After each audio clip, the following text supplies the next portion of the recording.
신앙의 동지 여러분, 안녕하십니까? 서정교회 최용서 목사입니다. 오늘 여러분과 함께 은혜를 나누고 싶은 말씀은 신약 성경 베드로전서 2장 4절로 5절 말씀입니다. 제가 본문을 봉독해 드리겠습니다. 사람에게는 버림바가 되었으나 하나님께는 택하심을 입은 보배로운 산돌이신 예수에게 나아와 너희도 산돌같이 신령한 집으로 세워지고 예수 그리스도로 말미암아 하나님이 기쁘게 받으실 신령한 제사를 드릴 거룩한 제사장이 될지니라. 네, 오늘 말씀 제목은 산돌 같은 신령한 집이라는 제목으로 말씀을 증거하도록 하겠습니다. 네, 오늘 본문 베드로 사도 2장 4절 말씀에 베드로 사도는 예수님을 보고 보배로운 산돌이라고 하셨습니다. 자, 그런데 오늘 5절 말씀에도 보면 우리 성도들을 산돌 같다. 우리 성도를 산돌로 비유했습니다. 그래서 산돌 같은 너희가 신령한 집으로 세워져라. 그렇게 말씀을 하고 있습니다. 자, 어떻게 우리 성도들이 산돌이 될 수 있는지, 또 산돌 같은 성도들이 어떻게 신령한 집으로 세워져 나가는지 그 면에 대해서 한번 살펴보도록 하겠습니다.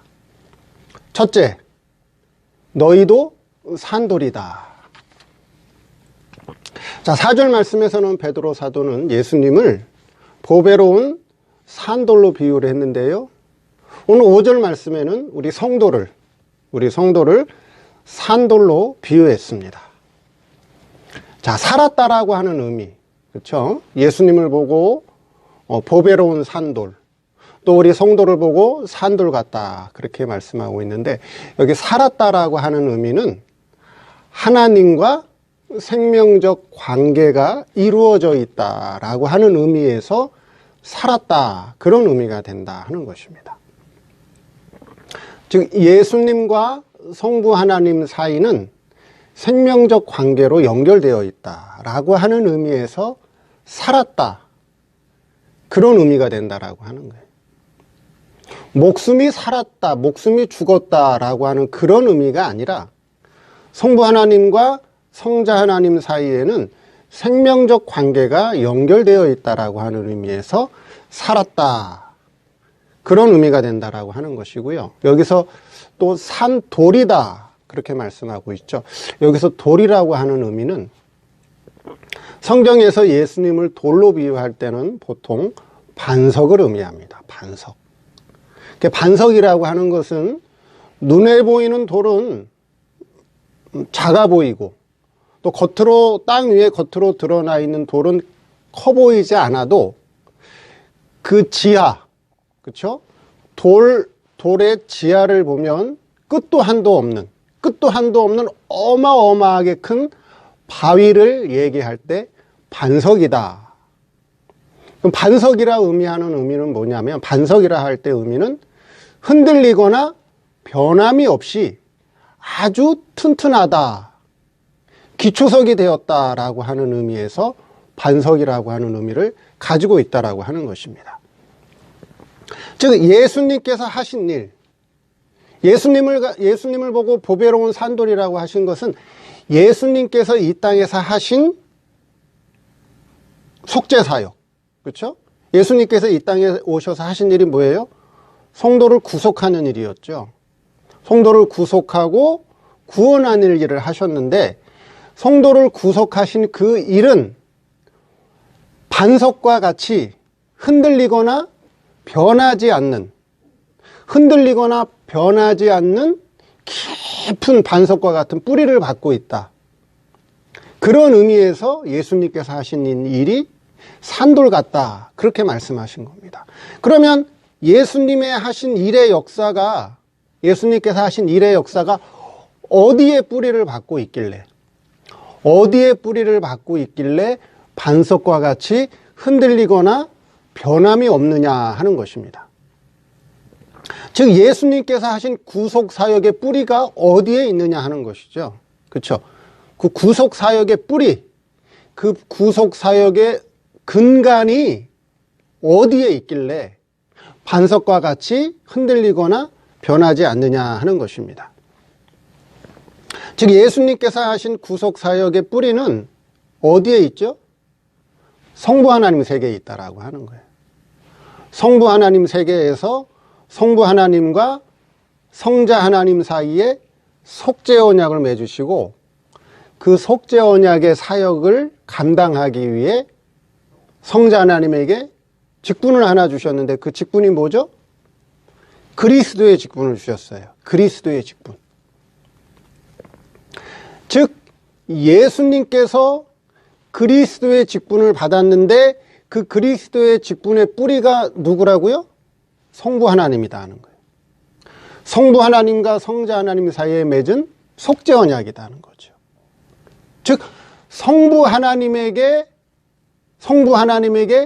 그리스도라고 하는 직분의 뿌리가 성부 하나님에게 있기 때문에 예수님께서 완성하신 그리스도 사역의 근간, 그 뿌리는 반석과 같이 흔들리지 않고 변함이 없다라고 하는 거예요. 그래서 보배로운 산돌로 비유하셨다 하는 것입니다. 즉 구원의 뿌리가, 즉 성도 구원의 뿌리가, 성도를 구속한 그 뿌리가 성부 하나님에게 있기 때문에, 그렇죠? 그 성부 하나님에게 있는 구원의 뿌리, 구속의 뿌리는 반석과 같이 흔들리거나 변하지 않는다라고 하는 의미에서 보배로운 산돌이다, 그렇게 비유를 했다라고 하는 것인데요. 자, 그런데 예수님을 보배로운 산돌로 비유한 것뿐만 아니라 우리 성도를 산돌로 비유했다라고 하는 거예요. 오늘 본문 5절 말씀에 너희도 산돌이다, 그렇게 말씀하고 있죠. 자, 그럼 우리가 산돌과 같은 그런 힘이 있느냐? 우리가 그런 산돌과 같은, 그렇죠, 능력이 있나요? 우리 성도가? 그런 능력이 없어요. 우리 성도는 그럴 산돌과 같은 그럴 만한 힘과 능력이 없어요. 그런데 왜 우리 성도를 하여금 사도 베드로는 너희도 산돌이다, 우리를 산돌로 비유했느냐 하는 것이죠. 자, 구원을 사람 편에서 보면, 그렇죠? 성도 구원을 사람 편에서 보면 사람이 구원을 이루는 것 같이 보여요. 내가 믿으면 구원이고 내가 안 믿으면 지옥 가고, 내가 열심히 섬기면 구원받고 내가 열심히 하나님을 안 섬기면 지옥 갈 것 같고, 구원을 사람 편에서 보면 사람이 이루는 것 같지만 실제 구원은 사람이 이루는 게 아니에요. 실제 구원은 누가 이루어 주시는 거죠? 실제 구원은 하나님께서 은혜로 우리에게 다 은혜로 입혀주시는 것이 하나님의 구원이에요. 그래서 구원을 다 하나님께서 입혀주시기 때문에, 자, 예수님이 산돌이라면, 그렇죠? 예수님이 산돌이라면 예수님이 하신 모든 일이 또한 산돌 같을 것이고요. 그렇죠? 또 예수님이 하신 일이 그만큼 변함이 없고 흔들리지 않고 반석과 같이 깊은 뿌리를 받고 있다면, 그렇죠, 우리 구원도, 성도의 구원도 어디에 뿌리 받고 있어요? 그 반석과 같은 예수님께 뿌리를 받고 있기 때문에, 그렇죠? 우리 구원의 근간, 성도의 구속과 구원의 뿌리가 또한 예수님에게 있기 때문에 우리 또한 산돌 같다, 그렇게 말씀하신 것이다 하는 거예요. 그러니까 성도 자체로 본다면, 성도 개인으로 본다면 산돌과 같은 힘, 산돌과 같은 능력이 없지만 우리 구원의 뿌리가, 성도 구원의 뿌리가 또한 예수님에게 있기 때문에, 예수님의 구원이 또한 하나님에게 뿌리 받고 있기 때문에, 그렇죠? 그렇기 때문에 성도 구원의 뿌리가 예수님에게 있기 때문에 우리 성도를 산돌 같다, 그렇게 말씀하신 것이지, 성도 자체가 힘이 있고 성도 자체가 능력이 있어서 산돌 같다. 그렇게 말씀하신 거는 아니라고 하는 거예요. 성도의 구원, 우리 성도의 구속, 하나님께서 입혀주시는 그 구원의 뿌리가 예수님에게 있기 때문에 너희도 산돌 같다. 그렇게 말씀하신 거다 하는 겁니다. 두 번째, 신령한 집. 오늘 본문 5절에 보니까 너희도 산돌같이 신령한 집으로 세워져라. 그렇게 말씀하고 있습니다.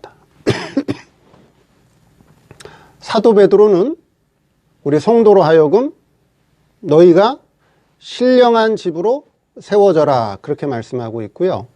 사도 바울은 조금 다르게 표현해 놨습니다. 신약 성경 고린도후서 5장 2절에 과연 우리가 여기 있어 탄식하며 하늘로부터 오는 초소로 덧입기를 간절히 사모한다. 그렇게 말씀하고 있습니다. 사도 바울은 하늘로부터 오는 초소를 덧입기 원한다. 그렇게 말씀하고 있어요. 베드로 사도는 신령한 집으로 세워진다. 그렇게 말씀했고요. 사도 바울은 하늘로부터 오는 초소를 덧입기를 원한다. 그렇게 표현했어요. 그러니까 같은 의미인데 표현을 다르게 한 것뿐이에요. 같은 의미인데 표현을 다르게 했다. 사도 베드로는 신령한 집으로, 사도 베드로는 하늘로부터 오는 초소, 하늘로부터 오는 집, 초소가 집이잖아요. 사람들이 거하는, 사람들이 기거하는 장소, 집이죠. 그러니까 하늘로부터 오는 집으로 표현을 했다라고 하는 거예요. 자, 그러면 신령한 집, 하늘로부터 오는 초소를 덧입는다라고 하는 거는 인간의 힘으로 되는 건가요, 이게? 신령한 집을 지어가는 것. 자, 신령한 집을 세워가는 것. 하늘로부터 오는 초소를 덧입는 것. 자, 이게 사람의 힘과 사람의 능력으로 되는 일인가요? 아니죠. 아니에요. 우리 인간이 가지고 있는 거 이성과 육체인데, 그렇죠? 인간이 할 수 있는 최대한의 힘이 이성과 육체를 가지고 노력하고 수고하는 건데, 이성과 육체를 가지고 수고하고 노력해서 신령한 집을 짓는다. 하늘로부터 오는 초소를 덧입는다. 그건 불가능하다는 거죠. 그건 인간의 힘과 능력으로는 할 수 없는 거라고 하는 겁니다. 그럼 하늘로부터 오는 초소를 덧입는다. 신령한 집으로 세워져 나간다라고 하는 것은 인간의 힘과 능력으로 되는 것이 아니라 하나님의 은혜로 입혀주는 은혜를 말한다는 거예요. 하나님의 은혜로 입혀주는 걸 말씀한다라고 하는 거예요. 자, 그러면 땅에 있는 초소는 뭐죠? 땅에 있는 초소. 사도 베드로는 고린도후서 5장 2절에 하늘로부터 오는 초소, 하늘로부터 오는 집을 얘기했고, 그러면 땅에 있는 초소, 땅에 있는 집은 뭐예요? 우리 성도의 이성과 육체예요. 성도의 이성과 육체가 땅에 있는 집, 땅에 있는 초소예요. 근데 이 땅에 있는 집, 땅에 있는 초소는 시간이 흐르고 세월이 지나면 어떻게 되죠? 후패해요. 늙어요. 병들어요. 그렇죠? 점점 쇠약해져 가요. 후패한다라고 하는 것입니다. 근데 하늘로부터 오는 초소 또는 신령한 집은 후패하지 않아요. 늙지 않아요. 병들지 않아요. 그렇죠? 그럼 이 말씀은 뭐냐 하는 거죠. 신령한 집으로 세워져 가라. 신령한 집으로 세워져 가라. 하늘로부터 오는 초소를 덧입어라. 이 말씀은 어떤 의미냐 하는 것입니다. 그러면 신령한 집이라고 하는 것은 하늘로부터 오는 초소는 성도의 이성과 육체에다가 덧입는 건 아니겠죠. 그렇죠. 왜요?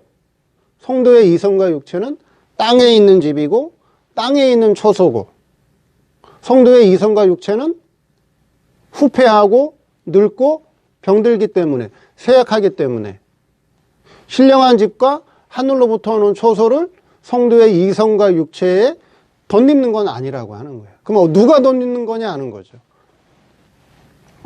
누가 하늘로부터 오는 초소를 덧입고 누가 신령한 집으로 세워져 나가느냐 하는 거죠. 그렇죠. 그렇잖아요. 그럼 여기서 말씀하고 있는 하늘로부터 오는 초소를 덧입는다, 신령한 집으로 세워져 나간다라고 하는 것은 성도의 중생한 영과 그 성도의 중생한 영의 주인으로 있는 아들의 생명에게 신적인 지혜 지식과 신적인 성품과 신적인 능력을 덧입어가는 것. 그래서 중생한 영이 자라고 아들의 생명이 자라나고 성장하는 것이, 그렇죠? 그것이 신령한 집으로 세워져 나가는 것이고 하늘에 있는 초소를 덧입는 거다라고 하는 거예요. 그럼 신령한 집으로 세워져 나가는 것은 이성과 육체로 되는 게 아니에요. 또는 인간의 법적인 신앙이나 인간의 수고와 노력으로 하는 도덕적 신앙으로 되는 게 아니에요. 신령한 집으로 세워져 나가고 하늘로부터 오는 초소로 덧입는 것은 우리 인간의 이성과 육체가 덧입는 것도 아니고 인간의 이성과 육체의 수고와 노력으로 되는 것도 아니고 또 사람의 법적 신앙으로 되는 것도 아니고 사람의 도덕적 신앙으로 되는 것도 아니에요. 이것은 뭐예요? 이것은 하나님께서 우리에게 신령한 말씀을 깨우쳐 주시고, 그렇죠? 신령한 말씀을 깨우쳐 주시고 신령한 말씀의 깨우침을 통해서 신령한 세계를 바라보고 신령한 세계를 바라보면서 그 하나님 은혜에 붙들려서 우리의 이성과 육체를 하나님의 의의 도구로 사용될 때, 우리의 이성과 육체가 신앙에 붙들려서 사용될 때, 그때 신적인 지혜 지식과 신적인 성품과 신적인 능력을 덧입어 간다라고 하는 거예요. 그게 바로 영생을 이루는 생활이 된다라고 하는 것입니다. 그게 신령한 집으로 지어져 가는 거예요. 근데 이렇게 신령한 집으로 지어져 가기까지는 어때요? 반드시 많은 과정이 있어야 된다라고 하는 거예요. 아까 말씀드린 것처럼 인간의 이성과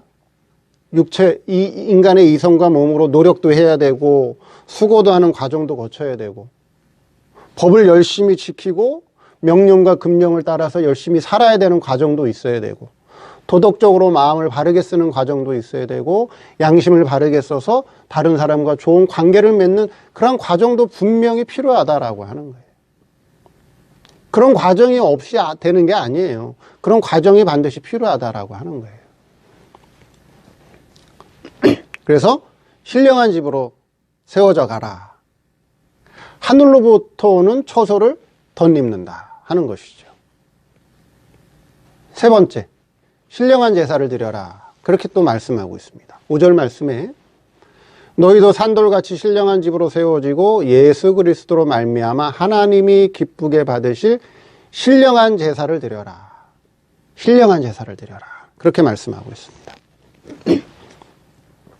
오늘 본문에서는 사도 베드로는 신령한 제사를 드려라. 그렇게 말씀했고요. 또 사도 바울은 로마서에 조금 다르게 표현해 놨어요. 로마서 12장 1절에 너희 몸을 하나님이 기뻐하시는 거룩한 산 제사로 드리라. 이는 너희의 드릴 영적 예배니라. 예. 사도 베드로는 본문에서 신령한 제사를 드려라. 사도 바울은 로마서에서 영적 예배다. 영적 예배를 드려라. 영적 예배를 드려라. 그렇게 말씀하고 있어요. 자, 같은 의미인데 표현이 다른 것 뿐이에요. 표현이 조금 다른 것 뿐이라고 하는 거예요. 근데 자, 로마서 12장 1절에 너희 몸을 하나님이 기뻐하시는 거룩한 산 제사로 드려라.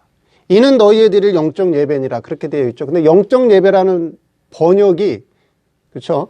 영적 예배라고 하는 번역이 어때요? 잘못됐다고 말씀드렸나요? 잘된 번역이라고 말씀드렸나요? 예, 이거는 잘못된 번역이다 그렇게 말씀드렸어요. 영적이라고 하는 의미가 없어요. 예. 헬라어 원어에 영적이라고 하는 의미는 없고 합리적이다 그런 의미가 있어요. 합리적인 예배다. 영어로는 reasonable이다. reasonable. 합리적 예배다 하는 거야. 너희 몸을 하나님이 기뻐하시는 거룩한 산제사로 드려라. 이는 너희에 드릴 합리적인 예배다 하는 거예요. 그 합리적이라고 하는 의미는 뭐예요? 이치에 맞게 드리는 거라고 하는 거죠. 그렇죠? 이치에 맞게 드리는 것이 이치에 맞게 예배 드리는 것이 그게 무슨 뭐라고요? 거룩한 산제사라고 하는 거예요. 거룩한 산제사. 그럼 이치에 맞게 드리는 예배, 이치에 맞게 드리는 제사, 이치에 맞게 드리는 예배는 뭐예요? 제사라고 하는 용어는 구약적인 의미죠. 구약적인 의미예요. 그렇죠? 제사는 구약적인 의미인데 그래서 실제 구약에서 제사장들이 소나 양이나 염소, 비둘기를 제물로 잡아서 실제 하나님께 제사를 드렸죠. 그 제사는 구약적인 의미예요. 신약에서는 실제 예수님이 하나님의 어린 양이 되어서 하나님의 제물이 되어서 십자가에서 단번 속죄로 그렇죠. 단번 속죄로 하나님 앞에 거룩한 제물이 되셨어요. 그래서 신약에는 제사 제도가 폐해졌어요. 그래서 신약에서는 제사를 드릴 필요가 없이 예수 그리스도의 이름으로 하나님 앞에 예배를 드리면 돼요. 예배를 드리면 돼요. 그래서 사도 베드로도 본문에 신령한 제사라고 그랬어요. 신령한 제사. 구약적 제사가 아니라 신령한 제사를 드려라. 사도 바울은 로마서 12장 1절에 너희 몸을 하나님이 기뻐하는 거룩한 산 제사로 드려라. 그것이 무슨 예배라고요? 합리적인 예배다. 그 합리적인 예배라고 하는 건 뭐예요? 이치에 맞게 드리는 게 신령한 제사다. 거룩한 제사가 된다는 거예요. 그 이치에 맞게 드리는 게 뭐예요? 주일날 교회 나오죠. 주일날 교회 나와요. 주일날 하나님께 예배 드리는 건 뭐예요? 그건 의식과 형식이에요. 법에 따라서. 그렇죠? 그건 각 교회별로 순복음교회는 순복음교회, 서정교회는 서정교회, 온누리교회는 온누리교회, 사랑의 교회는 사랑의 교회대로 자기 교회 법에 따라서 그 교회 법에 따라서 그 법의 제도와 의식에 따라서 예배를 드리는 거죠. 그렇죠? 그거는 법에 맞춰서 드리면 돼요. 예. 법적 이치에 맞춰서 드리면 된단 말이에요. 주기도문 할 때 주기도문 하고, 뭐 교동문이 있으면 교동문 하고, 대표기도 있으면 대표기도 하고, 성가대 있으면 성가대 하고, 그렇죠? 그건 교회 법에 따라서 교회 법의 제도와 의식에 따라서 법에 맞춰서 예배 드리면 돼요. 그렇죠? 그 법에 맞춰서 드리는 거예요. 그 다음에요. 도덕의 이치에 맞춰서 드리면 돼요. 신앙 도덕에 맞춰서 드리면 돼요. 마음을 다하고. 뭐라 그랬어요? 너희 마음을 다하고 정성을 다하고 힘을 다하고 뜻을 다해서 주 너희 하나님을 사랑하라. 예배 드릴 때 마음을 다하고 정성을 다하고 힘을 다하고 뜻을 다해서 그렇죠? 진실된 마음으로 하나님 앞에 예배 드리면 돼요. 그게 이치에 맞게 드리는 거예요. 그 다음에 각자 신앙 양심대로 각자 성도의 신앙 양심대로 하면 돼요. 봉사할 거 있으면 봉사하고 내가 양심껏 헌금 드릴 거 있으면 헌금하고 11조 드릴 거 있으면 11조 하고 자기 양심껏 하면 돼요. 그게 이치에 맞게 드리는 거예요.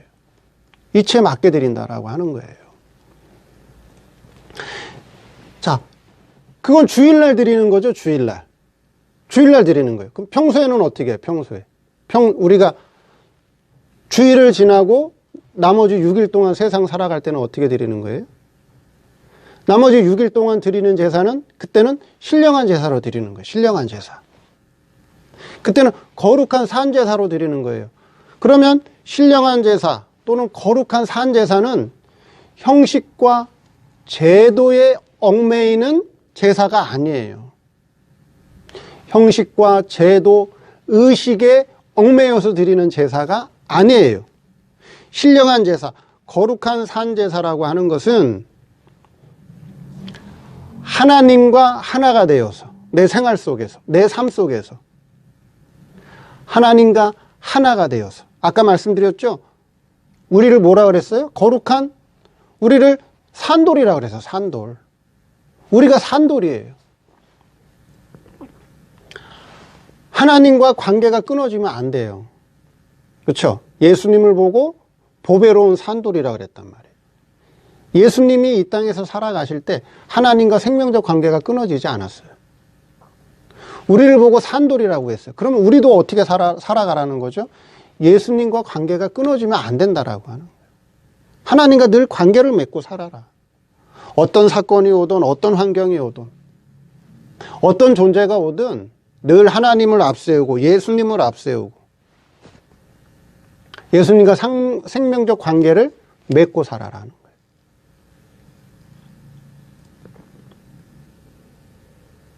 하나님과 예수님과 생명적 관계를 맺고 살아갈 때 아까 말씀드렸죠? 우리의 이성과 육체를, 그렇죠? 우리의 이성과 육체를 하나님의 의의 도구로, 하나님의 의의 병기로 사용하게 되면 신령한 집, 하늘로부터 오는 초소를 덧입게 된다라고 하는 거예요. 그러한 생활 자체를 살아갈 때, 그러한 생활로서 살아갈 때 그 생활이 뭐예요? 신령한 제사가 되는 거예요. 신령한 제사. 거룩한 제사가 되는 거예요. 그게 합리적인 예배가 되는 거예요. 합리적인 예배 또는 신령한 제사라고 하는 것은 의식과 형식과 제도에 매이지 아니하고 내 생활 속에서, 내 삶 속에서 내 이성과 육체가 제물이 되어서, 내 이성과 육체가 제물이 되어서, 내 이성과 육체가 희생이 되어서 이기적으로 사는 것이 아니라 이타적으로, 나를 위해 사는 것이 아니라 남을 위해 사는 삶, 남을 위해서 사는 삶. 그렇죠? 그게 거룩한 제사예요. 예수님이 이 땅에 어린 양으로 오셨죠. 예수님이 이 땅에 희생제물로 어린 양으로 오셨어요. 자기를 위해서 살다 가셨나요? 아니죠. 하나님의 자녀의 구원을 위해서 당신의 모든 것을 다 희생하고 사셨죠. 그렇죠? 그게 신령한 제사를 드린 거예요. 신령한 제사. 마찬가지로 거룩한 제사를 드려라. 신령한 제사를 드려라. 주일날은 교회 나와서 의식과 형식에 맞춰서, 그렇죠? 도덕적으로 정성과 마음과 뜻과 힘을 다해서 하나님께 예배드리고, 평일에는요, 우리의 이성과 육체를 제물로 삼아서 하나님 기뻐하시는 삶, 이기적인 삶이 아니라 이타적인 삶, 내가 희생해서 다른 사람을 위해 주는 삶을 살아가는 것이, 그게 무슨 제사라고요? 그게 신령한 제사다. 신령한 제사다. 그게 거룩한 제사다. 그게 합리적인 예배라고 하는 거예요. 합리적인 예배. 오늘 말씀을 통해서 우리는 산돌 같은 자들이고, 우리가 산돌이라면 신령한 집으로 세워져 나가며, 신령한 집으로 세워져 나가면서 우리가 날마다 하나님 앞에 희생되어지는, 그렇죠? 거룩한 산제사를 드리는 그런 귀한 삶을 살아가야 된다 하는 것입니다. 그래서 이러한 이치를 깨닫고 산돌과 같이 신령한 집으로 세워져 나가고, 또한 거룩한 제사를 드리는 저 여러분 되기를 바랍니다.